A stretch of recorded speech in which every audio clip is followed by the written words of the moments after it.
नमस्कार, आप देख रहे हैं हल्ला बोल। आपके साथ मैं हूं अंजना ओम कश्यप। जी हां, आज हम जिस विषय पर चर्चा कर रहे हैं वो देश के हर नागरिक को छूता है। क्या सिर्फ वीआईपी का होगा देश में इलाज? क्या उनके लिए रिजर्व किए जाएंगे बेड और कमरे इस देश में? लेकिन इस बीच बड़ी खबर के साथ हम बुलेटिन की शुरुआत कर रहे हैं, क्योंकि हाईकोर्ट ने दिल्ली सरकार को कड़ी फटकार लगाई है। हाईकोर्ट ने कहा है कि हमने 100 कमरे की मांग, सबसे पहले हम आपको बता दें, हमें दिल्ली सरकार पर भरोसा नहीं है, यह कहा है हाईकोर्ट ने। ऑक्सीजन नहीं और होटल में 100 कमरे दिए जा रहे हैं। हमने ऐसे कोई कमरों की मांग नहीं की है।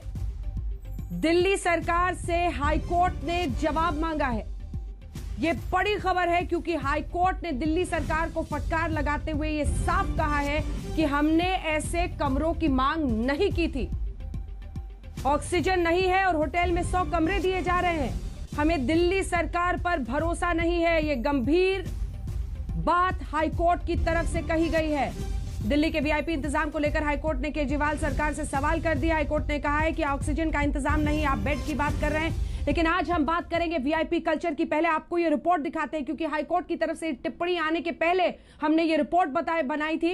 ये रिपोर्ट आपको दिखाते हैं कि दरअसल दिल्ली सरकार की तरफ से अशोका होटल में कैसे ये कमरे बुक किए गए हैं, और बताया ये गया कि कोर्ट की तरफ से ये मांग रखी गई थी। हालांकि हाईकोर्ट ने इससे सीधे तौर पर इनकार कर दिया है। कहा है दिल्ली सरकार पर हमें भरोसा नहीं है। पहले रिपोर्ट देखिए, फिर हमारे साथ तमाम खास मेहमान जुड़ेंगे। जो स्टाफ वाले हैं उनका सबका अवेलेबल है अंदर। कोई किसका रेफरेंस देके जा रहा है, कोई किसका रेफरेंस देके जा रहा है। आईसीयू बेड खाली है, कह रहे हैं अपनी अप्रोच लगवाओ, मिल जाएगा। अप्रोच कहाँ से लगवाए हम लोग? सर यहाँ कुछ केयर नहीं हो रही है पेशेंट की। महामारी का कहर जारी है। दरवाजा बंद है। जी हाँ, हम उस कोविड सेंटर पे खड़े हैं जिसकी कल शुरुआत हुई है। सबसे बड़ा कोविड सेंटर बताया जा रहा है दिल्ली का, लेकिन बेबस लाचार मरीजों के लोग जो भी यहाँ पर आ रहे हैं उनकी स्थिति देखिए। दरवाजे से सवाल पूछे जा रहे हैं, सवाल का जवाब नहीं मिल रहा है। शहर दर शहर अस्पताल बेहाल। फोन करके आए थे यहाँ पर, और हमें उन्होंने बोला भी था आप आ जाइए तो आपको एडमिट कर लेंगे, और कंडीशन भी बताई थी, सब कुछ बताया था। लेकिन यहाँ पर तो बंद ही किया हुआ है, कोई जवाब ही नहीं देने को तैयार। हर सांस भारी है।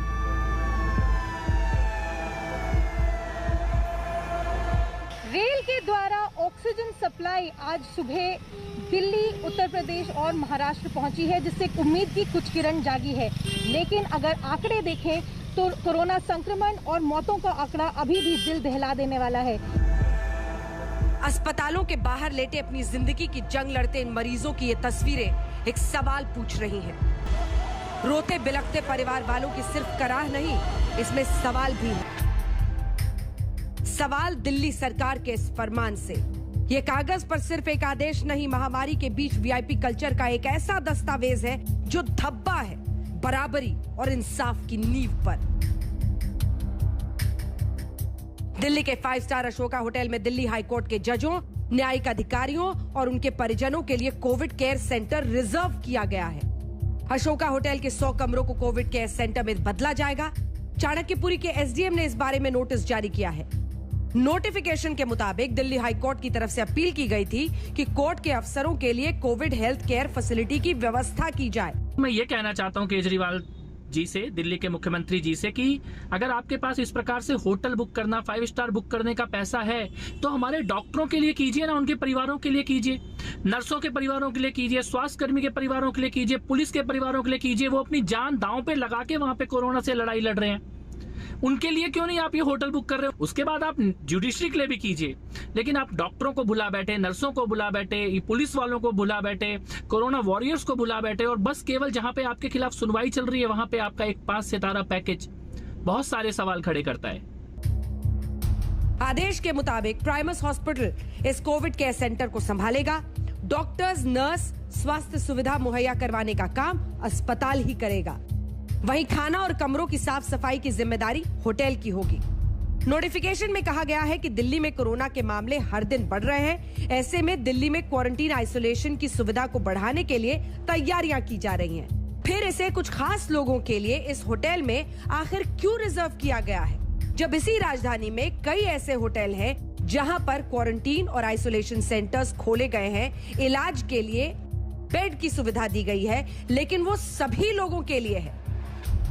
दिल्ली में कोविड की लगातार विकराल होती स्थिति और घटती सुविधाओं के बीच दिल्ली हाई कोर्ट के आदेश के बाद दिल्ली हाई कोर्ट के जजेस, निचली अदालतों के जजेस, न्यायिक अधिकारियों और उनके परिजनों के लिए इसी 5 सितारा अशोका होटल में 100 कमरे बुक कराकर एक आइसोलेशन सेंटर बनाया गया है। दिल्ली सरकार ने इसे प्राइमस हॉस्पिटल के विशेषज्ञ डॉक्टरों और अधिकारियों के साथ मिलकर इसे स्थापित किया है। अब इन 2 तस्वीरों को देखिए। होटल के सूत्रों के मुताबिक 4थी और 5वीं मंजिल, उस पर 100 कमरे पीछे के विंग में बुक कराए गए हैं। प्राइमस हॉस्पिटल के डॉक्टर और अधिकारी, उससे इस जगह को, इस सेंटर को जोड़ा गया है। यहां दिल्ली हाई कोर्ट और निचली अदालतों के जजेस, न्यायिक अधिकारी और उनके परिजन आइसोलेट होकर रह सकते हैं। प्राइमस अस्पताल के अधिकारियों का यह कहना है कि यहां पर सभी जरूरी सुविधाएं जुटाने में कम से कम आगामी 2 से 3 दिन और लग जाएंगे। यानी ऐसा लग रहा है कि इस हफ्ते के आखिर तक ही यहां सुविधाएं हो सकती हैं। क्या भारत में वीआईपी जानों की कीमत ज्यादा है? क्या महामारी में चारों तरफ मरते लोगों के बीच किसी के लिए बेड रिजर्व किया जा सकता है? भारतीय मानसिकता का वो क्या पहलू है कि संसाधनों पर वीआईपी यानी वेरी इंपॉर्टेंट पर्सन का अधिकार पहले माना जाता है? कुछ याद दिलाते हैं। कल मद्रास हाईकोर्ट ने कहा था कि जब बात जिंदगी की हो तो वीआईपी कल्चर नहीं चल सकता। आज सुप्रीम कोर्ट ने कहा है कि ये राष्ट्रीय संकट है, हम चुप नहीं रह सकते। ये चुप्पी तोड़ने का ही वक्त है, बोलने की ही बारी है। महामारी में मरते लोगों के बीच ऐसे वीआईपी कल्चर पर आंखों पर पट्टी बंधी रहे, ये ठीक नहीं। अनीशा माथुर के साथ आज तक ब्यूरो। तो आपने देखे हमारे सहयोगियों की रिपोर्ट। संजय शर्मा ने आपको दिखाया वो hotel, Ashoka hotel, 5 star hotel, जहां पर ये अलग से 100 बेड्स रिजर्व किए गए हैं। क्या महामारी में भी रिजर्वेशन होगा? क्या महामारी में भी किसी की जिंदगी खास, किसी की आम हो जाएगी? ये सवाल बहुत बड़ा है। और अगर किसी को इस वक्त सुरक्षा और स्पेशल ट्रीटमेंट की जरूरत है तो वो देश के डॉक्टर्स को है।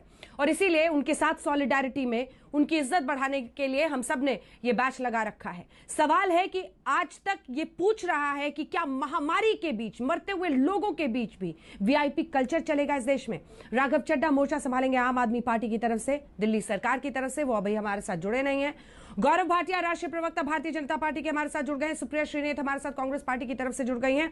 हमारे साथ कुछ वकील भी शामिल होंगे। विकास सिंह जी जो कि प्रेसिडेंट हैं सुप्रीम कोर्ट बार एसोसिएशन के, वो कुछ ही देर में हमारे साथ जुड़ेंगे। डॉक्टर कौशल कांत मिश्रा पिटिशनर डायरेक्टर है फोर्टिस एस्कॉर्ट हॉस्पिटल के, वो हमारे साथ इस वक्त जुड़ रहे हैं। सबसे पहले तो मैं डॉक्टर कौशल आपसे जानना चाहती हूँ, क्योंकि आम आदमी पार्टी की तरफ से अभी कोई है नहीं इस फैसले पर चर्चा के लिए, मैं आपसे जानना चाहती हूँ क्या ये फैसला सही है? क्या महामारी के दौरान किसी की जिंदगी आम, किसी की जिंदगी खास हो सकती है? अस्पतालों में देखिए, बाहर जाकर पहुंचिए और सुनिए कराहों को, कह रहे हैं कि अगर खास हो तो मिल जाता है बेड, और अगर आम आदमी है तो उसको बाहर भी इंतजार करना पड़ रहा है। डॉक्टर मिश्रा, देखिए जिस तरीके से मुझे शाम को इस ऑर्डर के बारे में पता चला और जैसे ही ऑर्डर आया, मैंने अपने फ्रेंड्स एडवोकेट्स हैं और उनसे हमने बात की और मैंने अपनी आवाज, अपनी टीवी की आवाज को नीचे कीजिए, आपकी आवाज गूंज रही है मिस्टर मिश्रा।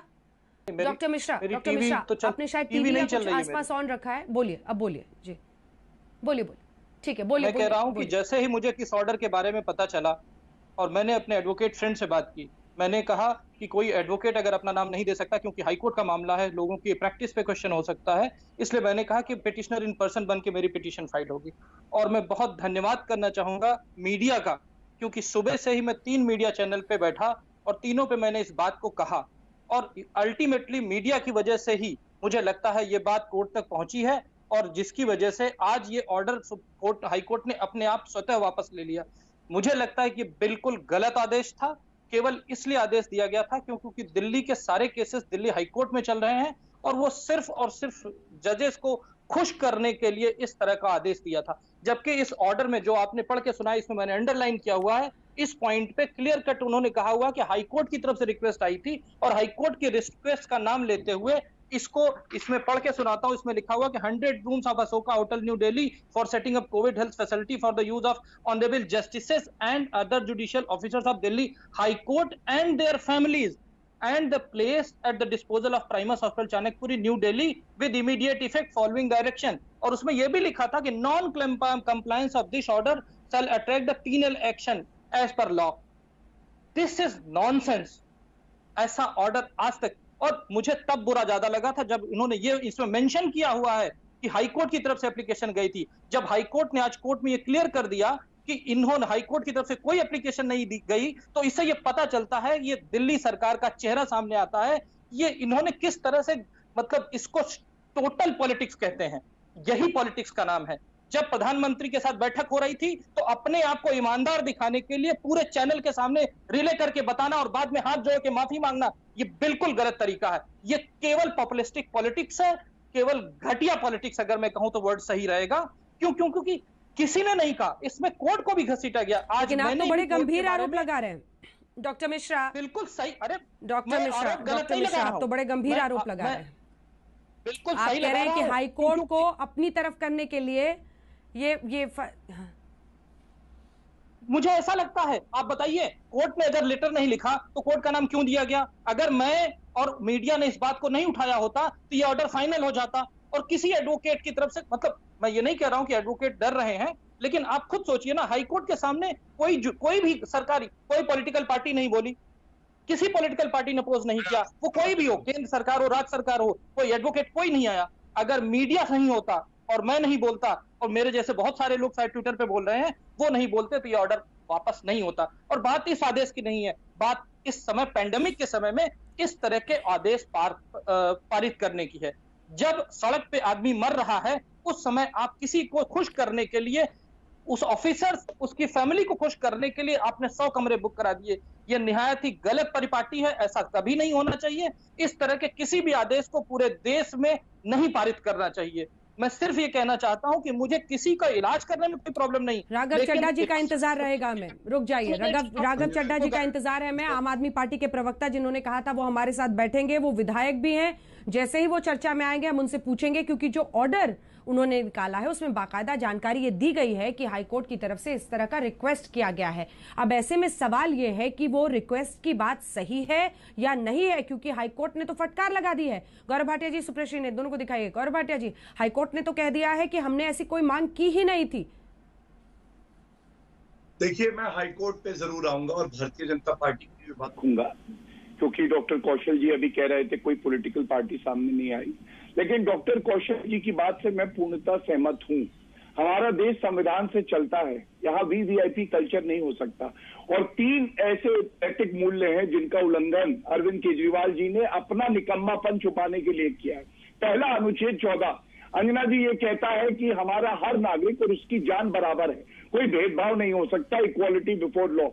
दूसरा, अनुच्छेद 21, the right to life and liberty, हर किसी की जान जो है वो बहुत ही मूल्यवान है और उसको बचाने का प्रयास होगा। और तीसरा, separation of the judiciary from the executive, जो न्यायपालिका है वो निष्पक्ष तभी रह सकती है जब अरविंद केजरीवाल जी जैसे मुख्यमंत्री, जब उनका केस खराब है तो प्रलोभन देके या प्रयास ना करे जुडिशरी को इन्फ्लुएंस करने का। और क्योंकि मैं पेशे से एक सीनियर एडवोकेट हूं, मैं एक बात बता दूं बड़ी जिम्मेदारी से, जुडिशरी भारत का वो स्तंभ है जो जजेस खुद नहीं पसंद करेंगे कि इस तरह का असंवैधानिक एक ऑर्डर कोई भी प्रदेश की सरकार पारित करे। लेकिन इसकी जरूरत क्यों पड़ी? इसकी जरूरत इसलिए पड़ी क्योंकि अरविंद केजरीवाल जी जमीन पे कोई कार्य नहीं कर रहे।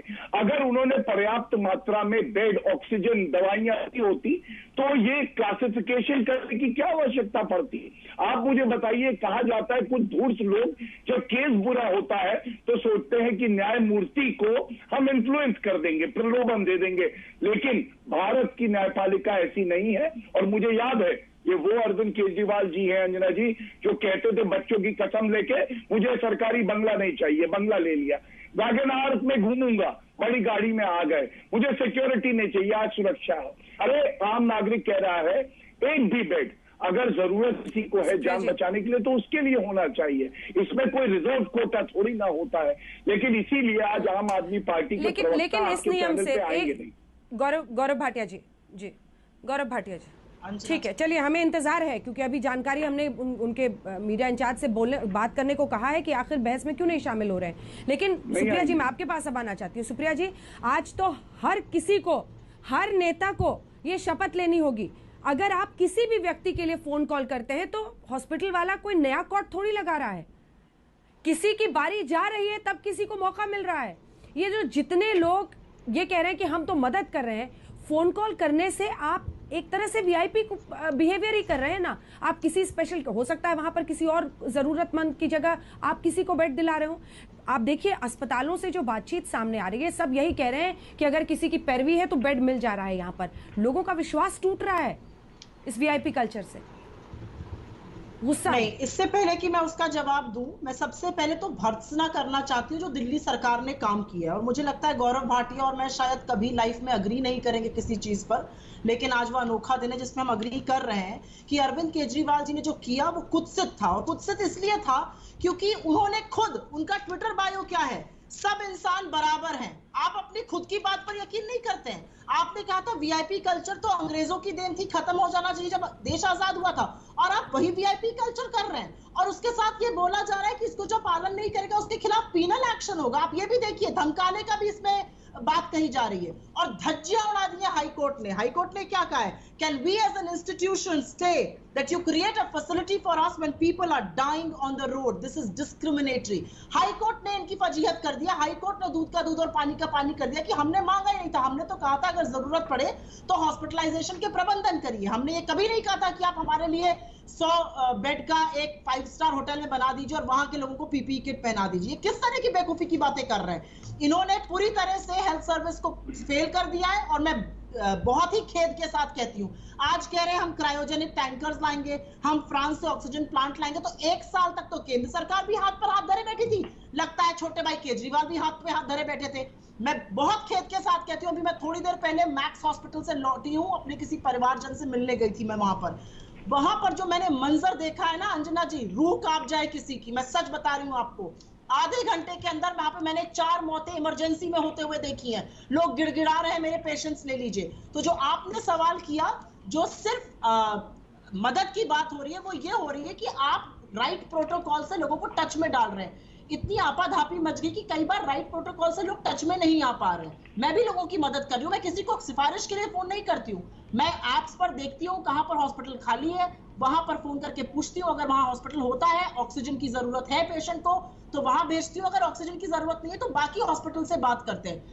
पैरवी करने का ये मतलब नहीं आप किसी बीमार को बेड से हटा रहे हैं। पैरवी सिर्फ मतलब है कि आप सही सामंजस्य बिठा रहे हैं वैकेंसी ऑफ बेड में और जहां पर अवेलेबिलिटी है। सच तो यह है कि जो दिल्ली सरकार ने आज किया है वो निहायत ही डिस्क्रिमिनेटरी है, निहायत ही वीवीआईपी कल्चर के बारे में है। और उन्होंने एक तरह से यह दिखाया है कि आम और खास आदमी की जिंदगी में अंतर है। अरे आम आदमी की जिंदगी भी उतनी ही प्यारी, किसी का बेटा, पति, पिता है वहां पर, और आम आदमी का और खास आदमी का भी है। ये किस तरह की बातें हो रही हैं हमारे देश में 21वीं सदी में, भारत में आज, और आप हाईकोर्ट को भी बदनाम कर रहे हैं इसमें। सबसे बड़ी बात तो ये, मुझे तो लगता है ये कंटेम्प्ट ऑफ कोर्ट का ऑर्डर बनना चाहिए इसमें। सबसे पहले तो अरविंद केजरीवाल को इस बात का जरूर ध्यान देना चाहिए, क्योंकि उस चिट्ठी में तो लिखा हुआ है बाकायदा। उस चिट्ठी में डॉक्टर मिश्रा ये बाकायदा लिखा गया है कि कोर्ट की तरफ से हमें ये अपील की गई थी, मांगा गया था, तब हमने किया है। जिन लाइनों का जिक्र मैंने अपनी रिपोर्ट में भी किया था और यहाँ पर भी, a request has been received from Delhi high court for setting up CHC facility for honourable justices and other judicial officers of Delhi high court and their families. ये तो अपने आप में बड़ा ही गंभीर मामला मरता है कि आपने हाईकोर्ट के बिहाफ पर जो लिखा है, हाईकोर्ट उसको डिनाई कर रहा है। मैं तो डॉक्टर मिश्रा, मैं सवाल को इससे आगे ले जा रही हूँ। डॉक्टर मिश्रा, मैं सवाल को आगे ले जा रही हूँ। रुकिए एक सेकंड डॉक्टर मिश्रा, मैं सवाल को आगे ले जा रही हूँ। ये बहुत ही खौफनाक तस्वीर है हिंदुस्तान की। महामारी में भी हम होश में नहीं रहते। महामारी में भी हमें लगता है कि मैं तो VIP हूँ, मेरा तो एंटाइटलमेंट है। ये जो सेंस ऑफ एंटाइटलमेंट है कि मुझे तो बेड मिलेगा, ये एंटाइटलमेंट का सेंस क्या हाईकोर्ट जब डिनाई कर रहा है तो फिर अरविंद केजरीवाल ने या उनकी सरकार ने ऐसा ऑर्डर क्यों निकलवाया है? ये समझ के परे आम आदमी जो इसको पढ़ेगा देखेगा कितना टूटता है विश्वास। अभी तक तो लोग दिल पर पत्थर रख रहे हैं कि ऑक्सीजन की कमी, बेड की कमी है, सबकी किल्लत है, लेकिन ये वीआईपी ट्रीटमेंट जो कुछ लोग ले रहे हैं इसका क्या उपाय है? आर यू सुप्रिया जी? अंजना जी, जो आप कह रही है ना वो चिट्ठी नहीं है, वो बकायदा गवर्नमेंट का ऑर्डर है, ये चिट्ठी नहीं है। और इस पे ये गलत लिखा गया है कि हाईकोर्ट की तरफ से अपील आई है। बिल्कुल सुप्रिया जी बिल्कुल सही कह रही हैं कि अगर ये एक लीगल ऑर्डर के ऊपर लिखा गया है, बिना हाईकोर्ट के कंसेंट के लिया गया है, बिना उनकी रिक्वेस्ट के लिखा गया है, तो यस, दिल्ली सरकार के ऊपर पीनल एक्शन होना चाहिए। इन्होंने ये लिखा था ना कि जो इसको लागू नहीं करेगा उसके ऊपर पीनल एक्शन होना चाहिए। अब ये झूठ बोलने पे दिल्ली सरकार के ऊपर पीनल एक्शन होना चाहिए। और अंजना जी, इसके आगे मैं जाना चाहूंगा कि ये जो 100 कमरे रखे गए हैं ना, मैं चाहता हूं कि रोज आज तक पे शाम को इस पे लिस्ट डिस्क्लोज हो कि उसमें किस वीआईपी को डाला गया। उसमें हर आदमी जो बीपीएल कैटेगरी का हो, जो गरीब हो, जो रिक्शे वाला हो, हर 100 आदमी उसमें तब जाना चाहिए। वहां की लिस्ट रोज आज तक पे चलनी चाहिए, जिससे ये पता चले कि वो 100 कमरे वीआईपीओ को नहीं दिए गए। नहीं तो ये सारे लोग मिलके उन कमरों को केवल वीआईपीओ को देंगे। मैं चाहता हूं आपके माध्यम से कि वहां पे जो भी एडमिशन हो उसकी लिस्ट डिस्क्लोज हो और उसकी सीरियसनेस और ये भी पता चलना चाहिए कि उसका फैमिली बैकग्राउंड क्या है। नहीं तो ये 100 कमरे वीआईपीज को ही दिए जाएंगे, मुझे इस बात का डर है और यकीन है। और ये बात यही है ना अंजना जी, सड़क पे गरीब आदमी की चीख और अमीर आदमी के आने वाली चीख में कोई फर्क नहीं रखेगा। ये सिर्फ और सिर्फ वीआईपी कल्चर का बात है और केवल दिल्ली सरकार अपनी खाल को बचाने के लिए कोर्ट के सामने इस तरह का चमचागिरी और मक्खन लगाने की कोशिश कर रही थी कोर्ट को, जिसको कोर्ट ने नस्तेनाबूद कर दिया। मैं बहुत धन्यवाद करता हूं दिल्ली हाई कोर्ट का कि जिसने खुद ही एक्शन लेते हुए। जी कुछ बोलना चाह रही, मैं आ रही हूँ, मैं लौट रही हूँ आपके पास। गौरव जी आपके पास, सुप्रिया जी आप क्या बीच में बोलना चाह रही थी? अंजना जी, मैं सिर्फ ये कहना चाह रही हूँ कि ये कुत्सित काम तो छोड़ दीजिए। दिल्ली सरकार से सवाल आज पूछने वाला ये कि दिल्ली में त्राहिमाम मचा हुआ है, क्यों आरटीपीसीआर टेस्ट 6 दिन में गिर गए? 64,000 टेस्ट हो रहे थे 6 दिन पहले, आज आरटीपीसीआर टेस्ट सिर्फ 45,000 हो रहे हैं। क्या दिल्ली में नंबर छिपाने की कोशिश हो रही है? और मैं दावे और सीना ठोक के कहती हूँ, मुंबई में नंबर ज्यादा थे लेकिन टेस्टिंग पे कभी रोक नहीं हुई। दिल्ली सरकार क्यों कम टेस्टिंग करा रही है? 1 लाख से ऊपर टेस्टिंग हो रही थी अप्रैल 13 को, आज सिर्फ आरटीपीसीआर की टेस्टिंग 45,000 क्यों हो रही है? क्या यहाँ पर नंबर छिपाने की कोशिश करी जा रही है? मैं ये पूछना चाहती हूँ। और मैं ये पूछना चाहती हूँ, छोटी छोटी बातों पर ये एलजी के खिलाफ धरने पर बैठ जाते थे। जब इनके पास इन्होंने बोला कि केंद्र सरकार से पीएम केयर फंड का पैसा नहीं आया, क्या अरविंद केजरीवाल जी और उनकी सरकार ने एक भी धरना किया एलजी के बाहर? और अगर किया तो हमें दे उसका प्रूफ। ये सिर्फ जो है सुविधा की राजनीति करते हैं। जिस तरह से केंद्र सरकार अपने उससे भाग रही है जिम्मेदारियों से, ये भी मुंह मोड़ रहे हैं। क्या कर रहे हैं दिल्ली में बैठकर? ये दिल्ली में चुने गए थे, इसलिए चुने गए थे कि आज इस समय हाईकोर्ट में हमें इंतजार है। सुप्रिया जी हमें इंतजार है, अभी भी इंतजार है। बार बार कह रहे हैं आम आदमी पार्टी के प्रवक्ता ने हमें कंफर्म किया था, आम जनता के लिए आम आदमी पार्टी की तरफ से हमें कंफर्म किया गया था कि हमें उनके प्रवक्ता मिलेंगे। अभी तक इंतजार हो रहा है, 6:19 हो गए हैं। सवाल है कि जवाबदेही और जिम्मेदारी होती है, इस पर आपको जवाब देने के लिए सामने आना चाहिए। गौरव भाटिया जी, कैसे रुकेगा ये वीआईपी कल्चर? इसको रोकना होगा। देखिए अंजना जी, जैसे प्रधानमंत्री जी ने एक उदाहरण पेश किया पूरे देश के सामने, वैक्सीन लगी सबसे पहले किसको लगी?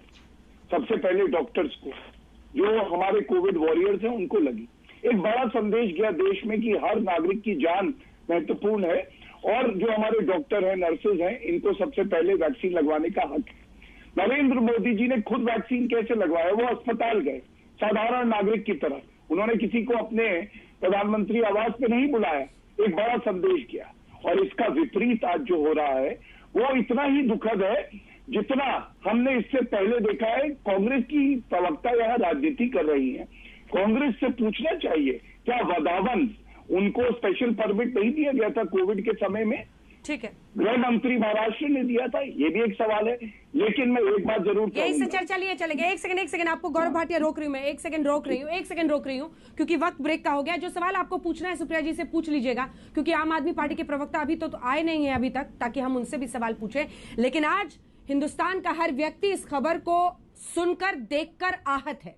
वो इसलिए क्योंकि दिल्ली सरकार ने हाईकोर्ट के जजेस उनके परिवारों के लिए, स्टाफ के लिए रिजर्व किया है 100 beds Ashoka hotel 5 star hotel में। हाईकोर्ट कह रहा है हमने ऐसे कहा ही नहीं था। दिल्ली सरकार ने अपने ऑर्डर में यह बात डाली है। सच सामने आना चाहिए। अगर आप कोई कदम उठाते हैं, ऑर्डर पास करते हैं, तो जिम्मेदारी के साथ आपको सामने आकर उसे कबूलना भी पड़ेगा। मामला गंभीर है, मामला वीआईपी कल्चर का है, मामला इस बात का है कि क्या किसी की जिंदगी खास किसी की आम है इस देश में महामारी के खिलाफ। ये मुहिम है, ये जंग है, ये लड़ाई है। वाकई आम आदमी के लिए लड़ाई से कम नहीं है, क्योंकि अस्पतालों के बाहर जाइए, ऑक्सीजन से लेकर बेड की किल्लत, और सवाल यही कि लोगों के मन में ये सवाल आता है कि उनके सामने से कई लोग ऐसे होते हैं जिन्हें एंट्री मिल जाती है, बेड्स मिल जाते हैं, ऑक्सीजन की किल्लत भी उनके लिए नहीं होती है। सवाल यह है कि आम आदमी आज पूछ रहा है कि आखिर महामारी के बीच भी क्या आम आदमी की जिंदगी कम है, उसकी कीमत खास आदमी की जिंदगी के सामने? क्योंकि ऐसी तस्वीर सामने आ रही थी लगातार, लेकिन लोगों का गुस्सा, और सबसे ज्यादा सोशल मीडिया पर इसके खिलाफ जब आज दिन भर लोगों ने लिखा कि आखिर दिल्ली सरकार ने 100 बेड्स अशोका 5 स्टार होटल में क्यों रिजर्व किया है हाई कोर्ट के जजेस, उनके परिवारों के लिए, स्टाफ के लिए। तो ऐसे में यह सवाल खड़ा हुआ कि आखिर ऐसा क्यों किया है दिल्ली सरकार ने।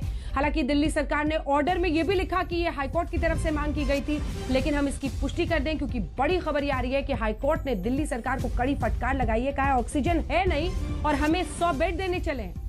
हाईकोर्ट ने कहा है कि हमारा भरोसा दिल्ली सरकार पर से उठ चुका है। हाईकोर्ट ने यह भी कहा है कि जो भरोसा हमारा उठा है, आने वाले दिनों में स्थिति बहुत गंभीर है, केंद्र सरकार को देखना पड़ेगा। ऑक्सीजन का सही आवंटन हो, कालाबाजारी रोकी जाए, और हमने ऐसी कोई मांग नहीं की है। 6:29 हो गए हैं, हमें अभी भी इंतजार है आम आदमी पार्टी के प्रवक्ता का, क्योंकि बहस से पहले जब तक ये जानकारी नहीं आई थी कि हाईकोर्ट ने कहा है कि हमने ऐसे कोई मांग नहीं की है, हमें guest spokesperson MLA Raghav Chadha ji हमारे साथ बहस में शामिल होने वाले थे, लेकिन अब वो बहस में शामिल नहीं हो रहे हैं। सवाल यह है कि क्या इस मुद्दे पर बैकफुट पर जाने वाली आम आदमी पार्टी सवालों का जवाब देने से बच रही है? दर्शक देख रहे हैं, वही समझेंगे, वही तय करेंगे। लेकिन इस बीच आपको बता दें कि अरविंद केजरीवाल का ट्विटर अकाउंट भी हम देख रहे हैं, क्या हाईकोर्ट की टिप्पणी के बाद वो कुछ लिखते हैं। सबका इंतजार है, आपको जानकारी पूरी देंगे। सभी खास मेहमान हमारे साथ बने हुए हैं। लेकिन गौरव भाटिया जी, आप सवाल उठा रहे थे कि VIP culture, non VIP culture, लेकिन सवाल यह है कि आम आदमी का भरोसा टूटता है ना। सरकार कोई भी हो ऐसा फैसला ले, अस्पतालों के बाहर अगर कोई कह रहा है ये कि देखिए ना, दूसरों को तो बेड मिल जाता है, फोन आ जाए पैरवी से बेड मिल जाता है। कई ऐसे अस्पताल हैं जहां पर मालिक डिसाइड कर रहे हैं। फिर वही सवाल है कि आज ऐसी बात कहने पर बुरा लगता है, लेकिन जो अस्पताल का मालिक है वो डिसाइड कर रहा है कि किसको बेड मिलेगा। डॉक्टर्स नहीं डिसाइड कर पा रहे हैं। क्यों? क्योंकि वीआईपी फोन कर रहे हैं। क्यों? क्योंकि जो सत्ता में है उनको लगता है कि एक फोन घुमाया, अधिकारी को लगता है एक फोन घुमाया हमें बेड मिल जाएगा। अंजना जी, देखिए, आज आपने जो विषय उठाया है ये आम जनता के लिए बड़ा ही महत्वपूर्ण है, और ये बात आपने बिल्कुल सही कही कि दिल्ली हाईकोर्ट ने जो टिप्पणी सख्त करी है, उन्होंने कहा है दिल्ली सरकार पर हमारा विश्वास नहीं है, केंद्र सरकार को ही हमें जिम्मेदारी देनी पड़ेगी। उसके साथ एक उदाहरण और आया है बड़ा चिंताजनक। ऐसा एक ऑक्सीजन सप्लायर है जिसके पास ऑक्सीजन था और वो कोर्ट में कहता है मैं देना चाहता हूं, लेकिन दिल्ली सरकार को दूं, कैसे दूं जब फोन नहीं उठा रहे नोडल ऑफिसर्स। ये बहुत चिंताजनक है। लेकिन दिल्ली के नागरिकों को मैं इतना ही कहूंगा कि केंद्र की सरकार है, हमने देखा किस तरह से अस्पताल, बेड, ऑक्सीजन, वेंटिलेटर, इसकी सप्लाई बढ़ाई जा रही है, और हम लोग रात दिन एक कर देंगे सुनिश्चित करने में कि हर नागरिक की जान बचाई जाए। कांग्रेस की बात मैं सिर्फ कर लूं, एक मेरा सवाल था। देखिए, कांग्रेस क्रायोजेनिक टैंक्स के लिए आम आदमी पार्टी को फटकारती है, लेकिन ये राजस्थान की सरकार है, इनकी क्या प्रबंधन है? आज ही का ऐड है, ये खुद क्रायोजेनिक टैंक्स मांग रहे हैं। दूसरी बात, कांग्रेस पार्टी तो वीवीआईपी कल्चर का, बरगद का पेड़ है भारत का, ये बात आप जान लीजिए। और तभी मैंने कहा अगर मान लीजिए भगवान ना करे इनकी सरकार होती तो वैक्सीन तब लगता जब सोनिया गांधी का पत्र होता हाथ में नागरिक के। और उदाहरण दिया मैंने नरेंद्र मोदी जी का कि सबसे पहले वैक्सीन लगा तो हमारे डॉक्टर्स को लगा।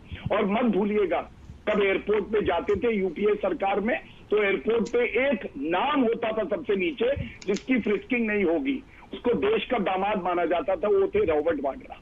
तो वीवीआईपी कल्चर खुद लाने वाली कांग्रेस दूसरों पे क्या उंगलियां उठाएगी? आज हमें कोविड से लड़ना है और केंद्र की सरकार बड़ी मजबूती से, जहां दिल्ली की सरकार विफल भी हो जाती है तो हम अपना पक्ष रखते हुए दिल्ली हाईकोर्ट में नागरिकों की सेवा भी करेंगे, उनकी जान भी सुरक्षित करेंगे। ठीक है, सुप्रिया जी जवाब दें। मैं आ जाऊं? सुप्रिया जी। अंजना जी, मैं आज करना नहीं चाहती थी कांग्रेस बनाम भाजपा बहस, और करूंगी भी नहीं, क्योंकि मुझे लगता है मुद्दों पर आज बात होनी चाहिए। आज देश के लोग मर रहे हैं, मुझे पढ़ना ही नहीं है इस बहस में। इसलिए मैं पूछना चाहती हूँ, जब योगी आदित्यनाथ जी, और मुझे दुख होता है क्योंकि मेरे प्रदेश के मुख्यमंत्री है, सूबे के मुख्यमंत्री हैं, जब वो आकर ऑन रिकॉर्ड कहते हैं कि उत्तर प्रदेश में ऑक्सीजन की, बेड्स की, एसेंशियल मेडिसिन की कोई कमी ही नहीं है और तड़ातड़ लोग मर रहे हैं।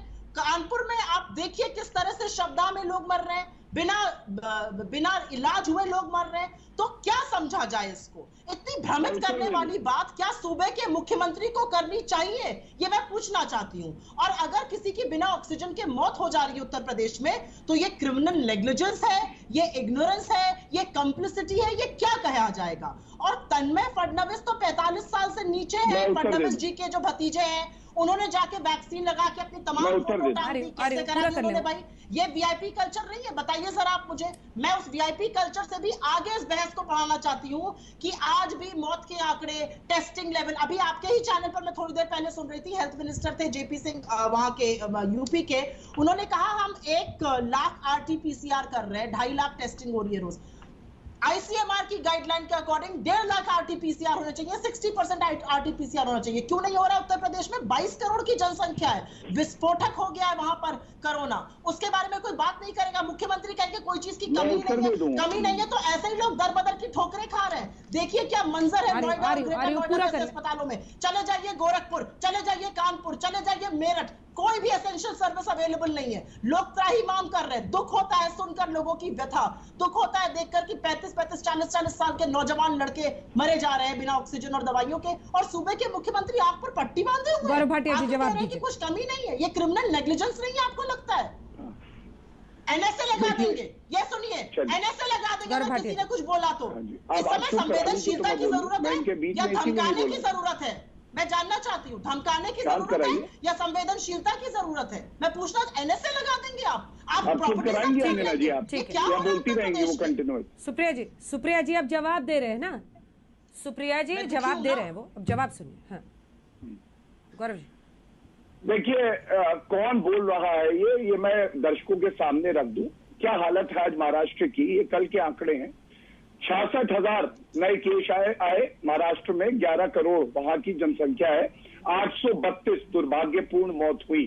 उत्तर प्रदेश 23 करोड़ जनसंख्या है, मामले आए थे 35,311 और दुर्भाग्यपूर्ण मौत है 206। मतलब जनसंख्या में महाराष्ट्र आधा है उत्तर प्रदेश का, लेकिन जो दुर्भाग्यपूर्ण मौतें हुई हैं वो 4 गुना ज्यादा हुई हैं। लेकिन उसके बाद भी ये हमसे सवाल पूछ रही है। मैं आपको बताता हूँ उत्तर प्रदेश में क्या हुआ है। उत्तर प्रदेश ने 48 घंटे के अंदर अंदर एक ऑक्सीजन मॉनिटरिंग सिस्टम बना लिया, जिसमें ये मॉनिटर किया जा रहा है कि जो GPS से उनके ट्रक जा रहे हैं ऑक्सीजन के, वो कहाँ पहुंचे, और उत्तर प्रदेश से ही वो ऑक्सीजन के जो ट्रक्स हैं उनको भर के दिल्ली भेजा जा रहा है। ये आपको शायद पता नहीं। DRDO का अस्पताल वहां वॉर फुटिंग में चल रहा है और वहां पे 500 बेड कुछ ही दिन में उपलब्ध हो जाएंगे। ये कैसे संभव हुआ? इच्छा शक्ति से हुआ। और आप बताइए, आप अभी कह रहे थे महाराष्ट्र में टेस्ट, आपको आंकड़े बता दूं, वहां पे टेस्टिंग कम कर दी गई है। 25 अप्रैल को टेस्टिंग हुई थी 40,000 महाराष्ट्र में, और 26 अप्रैल को हुई 28,000। तो आपको खुद ही तथ्य नहीं पता होते।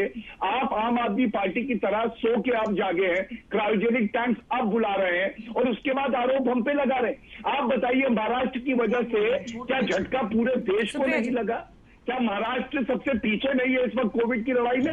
आपसे प्रश्न पूछ रहे हैं। राहुल गांधी से पूछा था, उन्होंने कहा था मैं ड्राइविंग सीट पे नहीं हूँ। आप तो सीट पे हैं, आप तो सीट पे, जवाब दीजिए। मैं आ जाऊं अंजना जी? ठीक है, जवाब सुनिए सुप्रिया जी।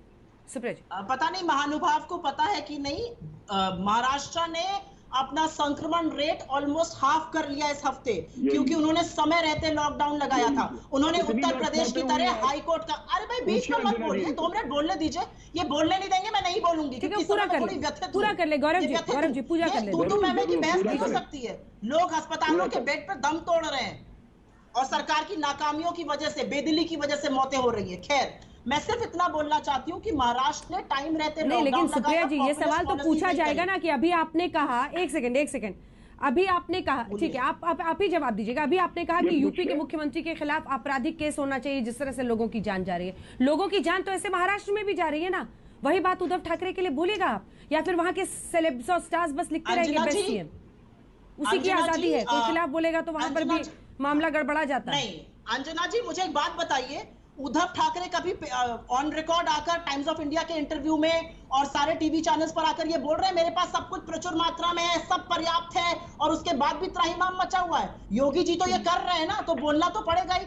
उद्धव ठाकरे ने बोला मैं एनएसए लगा दूंगा अगर आपने ज्यादा बोला ऑक्सीजन पर। उद्धव ठाकरे ने बोला कि मैं आपकी प्रॉपर्टी जब्त कर लूंगा। यही काम तो कर रहे हैं योगी जी। अरे इस समय सांत्वना की जरूरत है, संवेदनशीलता की जरूरत है। यहाँ धमकाने पे उतर आए हैं। ये सूबे के मुख्यमंत्री हैं, ये अभिभावक है सूबे के। किस तरह की बातें हो रही है यहाँ पर? और एक बात बता दूं, उत्तर प्रदेश के इलाहाबाद हाईकोर्ट ने कहा था लॉकडाउन लगना चाहिए, उसको नकारा उत्तर प्रदेश की सरकार ने, और उसका खामियाजा आज पूरा का पूरा सूबा भुगत रहा है। क्यों नहीं लॉकडाउन लग रहा है? अगर उन्होंने कहा है कुछ जिलों में विस्फोटक हो रहा है कोरोना, ये क्या, ये पॉपुलिस्ट नहीं है, ये चीप पॉपुलैरिटी नहीं है। जो दिल्ली ने किया वही आज उत्तर प्रदेश में भी हो रहा है, और भयावह स्थिति है उत्तर प्रदेश में। ऑक्सीजन की गहरी कमी मुख्यमंत्री के अपने जिले गोरखपुर में है, जो मेरा नेबरिंग जिला है महाराजगंज। त्राहिमाम मचा हुआ है वहां पर। दे दीजिए प्लीज।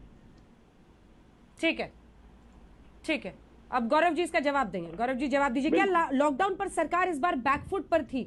नाइट कर्फ्यू कई जगहों पर लगाया गया बीजेपी शासित राज्यों में खास तौर पर, लेकिन लॉकडाउन को लेकर देरी हो गई। देखिए अंजना जी, विरोधाभास देखिए आप इनकी बात में। राहुल गांधी का ट्वीट है कि लॉकडाउन जो है वो नहीं लगना चाहिए। आज ये चिल्ला रहे हैं कि लॉकडाउन क्यों नहीं लग रहा है। अगर संविधान में आस्था होती तो उच्च न्यायालय का आदेश सर्वोच्च न्यायालय गया, सर्वोच्च न्यायालय ने न्याय संगत समझा कि उस पर रोक लगा दी जाए, तो सर्वोच्च न्यायालय से ऊपर तो राहुल गांधी और आप नहीं है ना, इसलिए चुप रहिए। दूसरी बात, संवेदनशीलता। जब छत्तीसगढ़ में कूड़े के ट्रक में लाशें जा रही हैं और अंतिम संस्कार करने के लिए रुपया ले रही हैं कांग्रेस की सरकारें, आप हमें संवेदनशीलता और वीवीआईपी कल्चर का पाठ पढ़ाते हैं। तीसरी बात, मैंने क्रायोजेनिक टैंक्स अब मांग रही है राजस्थान सरकार। आम आदमी पार्टी तो बुरा कर ही रही है, कांग्रेस पार्टी क्यों नहीं पहले इंतजाम कर पाई?